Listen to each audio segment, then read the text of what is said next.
श्री राम दरबार में हनुमान जी महाराज श्री राम जी की सेवा में इतने तन्मय हो गए कि गुरु वशिष्ठ के आने का उन्हें ध्यान ही नहीं रहा।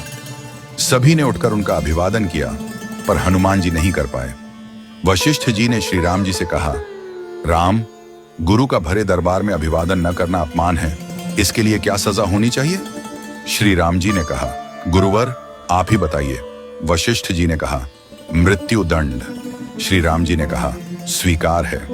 तब श्री राम जी ने पूछा, गुरुदेव आप बताइए यह अपराध किसने किया है? वशिष्ठ जी ने कहा, मैं बताऊं पर राम, तुम्हारा यह प्रिय है, तुम अपने आप को सजा दोगे पर उसे नहीं दे पाओगे। श्री राम जी ने कहा, गुरुदेव राम के लिए सब समान है। वशिष्ठ जी बोले, नहीं राम, मुझे तुम पर संशय नहीं है, पर मुझे यह संशय है कि दंड पूरी तरह से पूरा हो पाएगा या नहीं।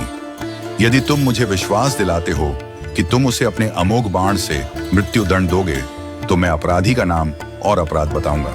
श्री राम जी ने फिर अपना संकल्प व्यक्त किया। तब वशिष्ठ जी ने कहा, यह अपराध हनुमान जी ने किया है। हनुमान जी ने स्वीकार कर लिया। फिर श्री राम जी ने दरबार में घोषणा की कि कल सायंकाल सरयू के तट पर हनुमान जी को मैं स्वयं अपने अमोघ बाण से मृत्यु दंड दूंगा। हनुमान जी घर गए तो उदासी की स्थिति में उन्हें देख माता अंजलि चकित रह गई। उन्होंने बार बार पूछा, क्या बात है मेरे लाल? महावीर हनुमान जी आज इतने उदास क्यों हो?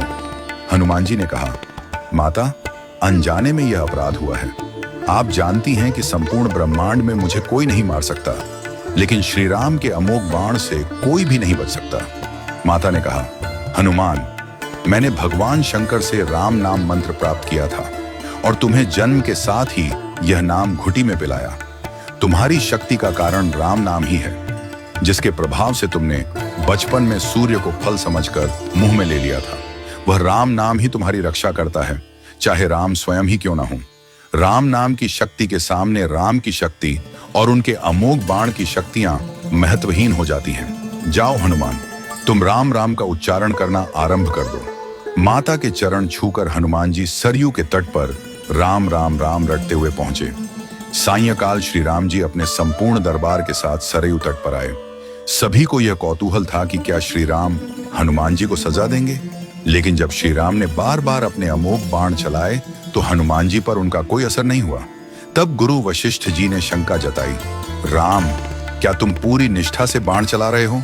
श्री राम जी ने कहा, हाँ गुरुदेव, मैं गुरु के प्रति अपराध की सजा देने के लिए अपने बाण चला रहा हूं। इसमें कोई चतुराई नहीं हो सकती।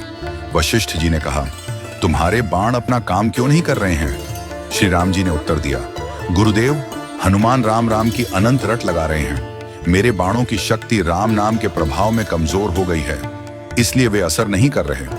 गुरुदेव वशिष्ठ जी ने कहा, राम, आज से मैं तुम्हारे दरबार को छोड़कर अपने आश्रम जा रहा हूं, जहां राम नाम का निरंतर जप करूंगा। जाते जाते वशिष्ठ जी ने घोषणा की, हे राम, मैं यह जानकर और मानकर घोषणा कर रहा हूं कि राम से राम का नाम बड़ा है। राम नाम महा अमोघ शक्ति का सागर है। जो कोई राम का नाम जपेगा, लिखेगा या मनन करेगा, उसकी लोक कामना पूर्ति होगी और वह मोक्ष का भागी होगा। मैंने सारे मंत्रों की शक्तियों को राम नाम के समक्ष नगण्य माना है। तभी से राम नाम को राम से बड़ा माना गया। वह पत्थर भी तैर जाते हैं जिन पर श्री राम का नाम लिखा होता है।